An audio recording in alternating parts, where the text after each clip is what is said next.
Shalom, selamat pagi jemaat Tuhan.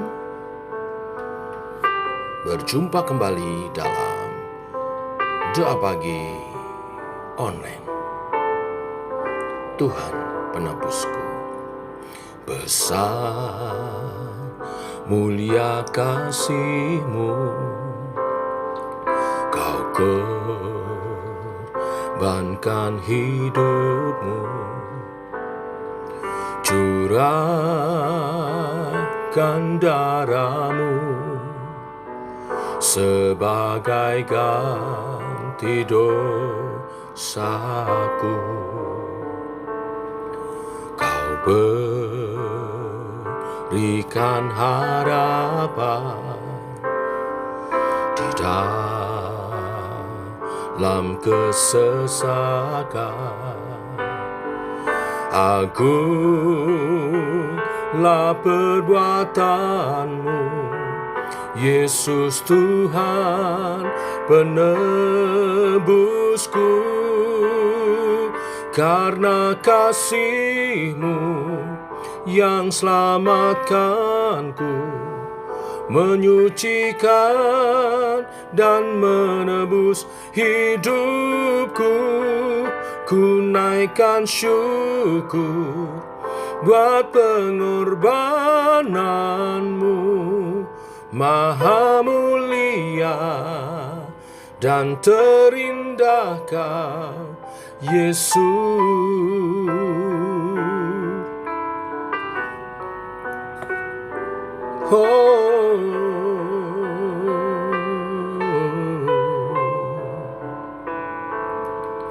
Kau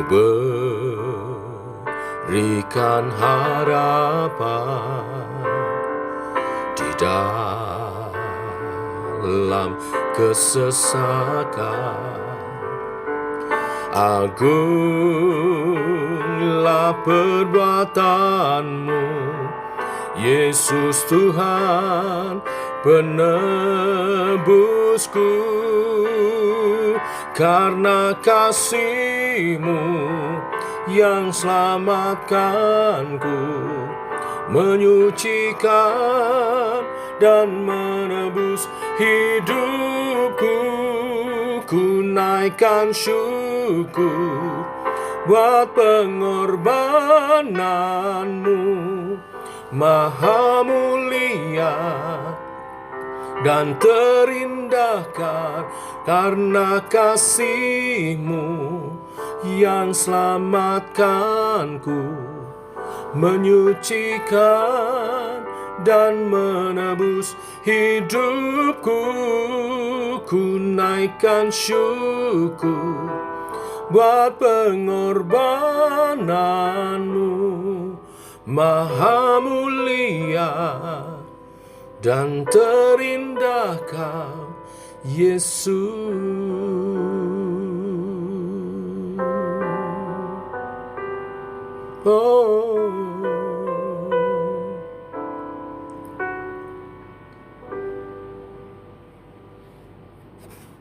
Tiba waktunya untuk kami merenungkan firman-Mu.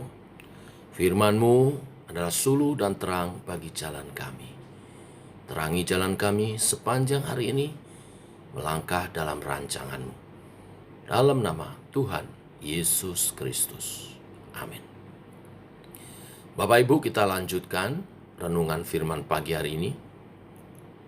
1 Raja-Raja 12 ayat 1 sampai 24. Demikian firman Tuhan.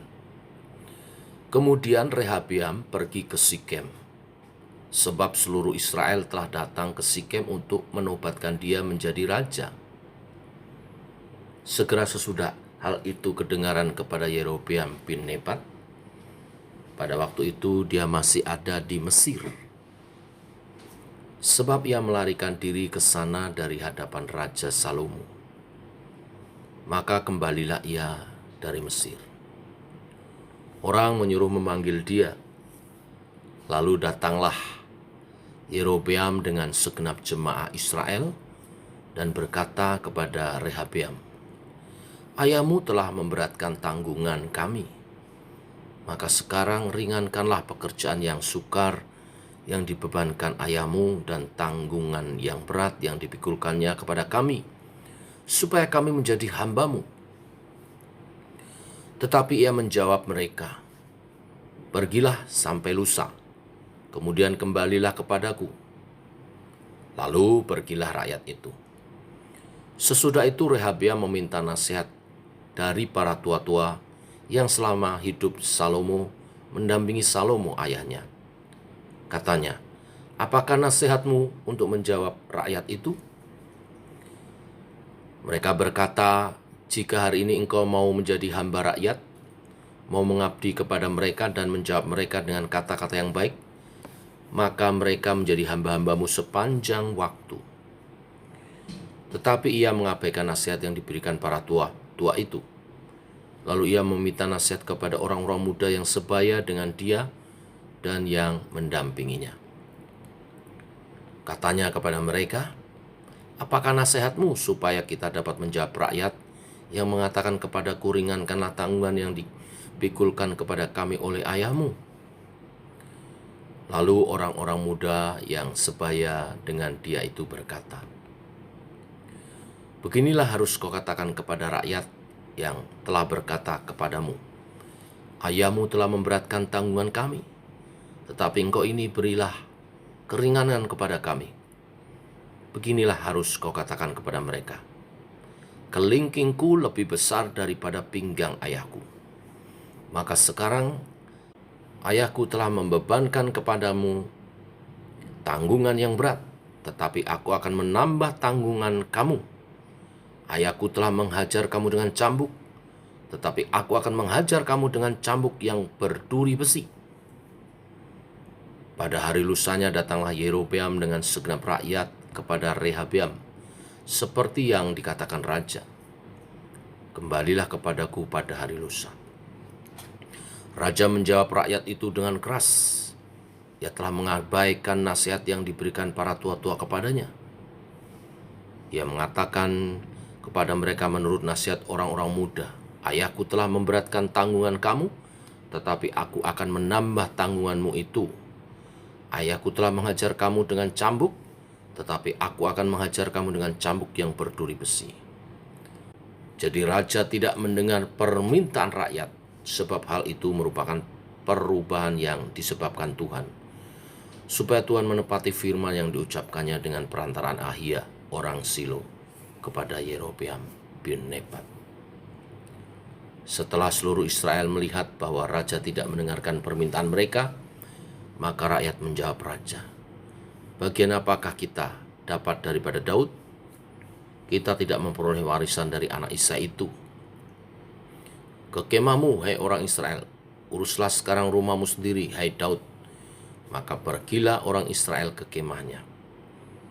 Sehingga Rehabeam menjadi raja hanya atas orang Israel yang diam di kota-kota Yehuda. Kemudian Raja Rehabeam mengutus Adoram yang menjadi kepala rodi. Tetapi Israel melontari dia dengan batu sehingga mati. Bahkan Raja Rehabeam hampir-hampir tidak dapat menaiki keretanya untuk melarikan diri ke Yerusalem. Demikianlah mulanya orang Israel memberontak terhadap keluarga Daud sampai hari ini. Segera sesudah seluruh Israel mendengar bahwa Yerobeam sudah pulang, maka mereka menyuruh memanggil dia ke pertemuan jemaah. Lalu mereka menobatkan dia menjadi raja atas seluruh Israel. Tidak ada lagi yang mengikut keluarga Daud selain dari suku Yehuda saja. Ketika Rehabeam datang ke Yerusalem, ia mengumpulkan segenap kaum Yehuda dan suku Benyamin, 180.000 teruna yang sanggup berperang untuk memerangi kaum Israel dengan maksud mengembalikan kerajaan itu kepada Rehabeam anak Salomo. Tetapi datanglah firman Allah kepada Semanya, abdi Allah demikiannya. Katakanlah kepada Rehabeam anak Salomo, raja Yehuda, dan kepada segenap kaum Yehuda dan Benyamin, dan kepada selebihnya dari bangsa itu. Beginilah firman Tuhan, janganlah kamu maju dan janganlah kamu berperang melawan saudara-saudaramu, orang Israel. Pulanglah masing-masing ke rumahnya, sebab akulah yang menyebabkan hal ini terjadi. Maka mereka mendengarkan firman Tuhan dan pergilah mereka pulang sesuai dengan firman Tuhan itu. Amin. Bapak Ibu, jemaat Tuhan, dari perikop ini kita melihat kelanjutan dari kerajaan Israel. Yerobeam, pegawai Salomo yang melarikan diri di Mesir, mendengar bahwa Salomo telah wafat. Kemudian kembali ke Israel. Lalu ia diminta oleh rakyat Israel bagian utara untuk pergi bersama mereka, mewakili mereka menghadap Rehabiam, anak Salomo, raja yang baru dilantik. Mereka mengajukan permohonan agar Rehabiam berkenan meringankan beban berat yang selama ini ditanggungkan oleh Salomo ke atas mereka. Permohonan itu disertai dengan janji akan mengabdi kepada raja. Sebenarnya ini merupakan kesempatan yang baik bagi Rehabiam sebagai raja baru untuk mengambil hati rakyatnya, sehingga ia bisa mendapat dukungan sepenuhnya. Rehabiam meminta nasihat penasihat Salomo, para tua-tua Israel, untuk memberi saran bagaimana menjawab permohonan rakyat itu. Para tua-tua Israel memberi saran dan nasihat. Namun sayang, Rehabiam justru mengabaikan nasihat yang bijaksana dari para tua-tua dan lebih mendengar nasihat dari penasihat-penasihat muda sebayanya. Sehingga ia justru melakukan kesalahan yang besar. Rehabiam memberi jawaban kepada rakyat Israel dengan justru menambah beban dan penderitaan bagi rakyat, dan menyampaikannya dengan sangat arogan, penuh kesombongan. Kesombongan Rehabiam dalam memberi jawab membuat rakyat Israel menolak dia, melempari dia dengan batu, dan akhirnya terjadi pemberontakan. 10 suku memisahkan diri dan mengangkat Yerobeam menjadi raja bagi Israel bagian utara. Hanya suku Yehuda dan Benyamin yang masih mau diperintah oleh Rehabiam, anak Salomo. Bapak Ibu, mengapa semua ini terjadi? Semua ini terjadi agar nubuat yang disampaikan Ahia kepada Yerobeam digenapi. Nubuat tentang apa? Nubuat tentang hukuman Tuhan atas Salomo karena telah melakukan penyembahan berhala. Tuhan itu tidak pernah membiarkan dosa begitu saja. Demi keadilannya, dosa harus ada ganjarannya. Maka jangan pernah bermain-main dengan dosa. Selain itu harus diingatkan juga bahwa dosa kita bisa berdampak bagi orang-orang di sekeliling kita, bagi keturunan kita. Inilah berita firman hari ini.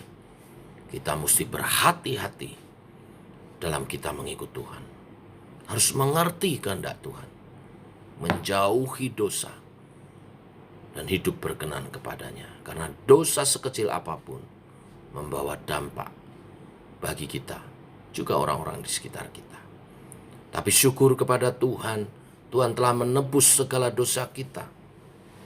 Oleh pengorbanan Yesus di kayu salib, kita yang percaya telah ditebus dan diselamatkan. Dosa-dosa dan akibatnya telah ditanggung di atas kayu salib. Maka tidak perlu lagi kita menerima hukuman kekal.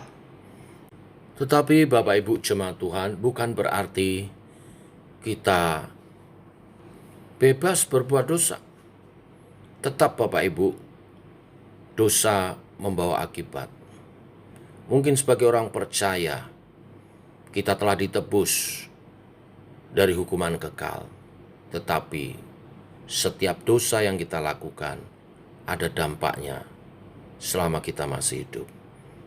Jadi tetap kita mesti mempersembahkan hidup kita kepada Tuhan. Hidup dalam takut akan Tuhan. Hidup kudus dan memuliakan Tuhan. Itulah yang terbaik. Sehingga di bumi kita menjadi kesaksian karena hidup kita diberkati. Dan akhirnya kita sampai ke surga nanti dalam kekekalan. Tuhan memberkati kita semua. Amin. Mari kita berdoa. Bapa dalam surga, kami bersyukur oleh kasih dan anugerah-Mu, rahmat-Mu baru. Pagi hari ini firman-Mu mengingatkan kepada kami akan akibat dosa. Dosa selalu membawa akibat yang merusakkan kehidupan anak-anak Tuhan. Oleh sebab itu, walaupun kami telah ditebus dari segala dosa, kami tidak boleh hidup lagi dalam dosa. Kami harus hidup mengabdikan diri kepada Tuhan, hidup kudus oleh pimpinan Allah Roh Kudus. Allah Roh Kudus kerjakan dalam diri kami. Engkau berbuah dalam karakter yang indah, pekerjaan yang ilahi. Dan kami hidup mengabdi seumur hidup kami kepada Tuhan. Kehendak-Mu jadi atas kehidupan kami, sehingga kerajaan-Mu dinyatakan di bumi seperti di surga melalui kehidupan kami, anak-anak-Mu. Damai sejahtera Tuhan menyertai setiap umat Tuhan yang pagi hari ini berdoa bersama-sama dalam nama Tuhan Yesus Kristus. Amin. Demikian saudara doa pagi kita. Selamat pagi, selamat berjalan bersama dengan Tuhan. Shalom.